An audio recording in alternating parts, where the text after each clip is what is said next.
जोहार गे सनाम यूट्यूब गाते को आपे जो हड़ा सगुन दाराम और तीना वीडियो दो काफ़ी इंटरेस्टिंग हुआ चेदा से लाइव हजू तबन पे जल्दी जल्दी फटाफट से और जहाँ तक गाते को मेना बना फटाफट से लाइव हजू तबन पे चेदा से लाइव थोड़ा गन बन कथा है और जल्दी जल्दी हजू तबन पे लाइव जहाँ तक गाते को मेना बना फटाफट बन हजूमा और जहाँ तक कि संताली वीडियो को जहाँ संताली यूट्यूबर को मेना बना फटाफट लाइव बन हजूमा और वॉइस को क्लियरिटी चेलका मेना जल्दी पे लई तबना फटाफट थे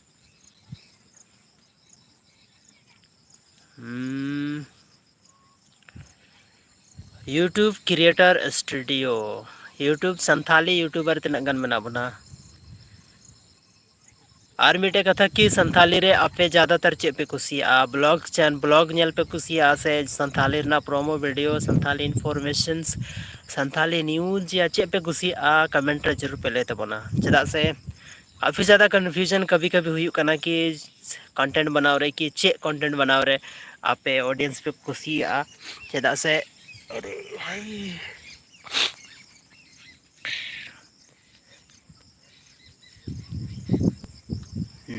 चे हाँ बोले चे पे कुसिया चे लेकाना वीडियो पे कुसिया जैसे ट्रैवल ब्लॉग हुईना या तो डेली लाइफ स्टाइल ब्लॉग हुईना या चे लेकाना संथाली एल्बम को रिलेटेड पे कुसिया या जहाना पे कुसिया तो थोड़ा गन कमेंट करते पे लई खाय तो ज़्यादा आसानी हुआ चेदा से आसानी हुआ कि आले यूट्यूबर जहाँ मेना लिया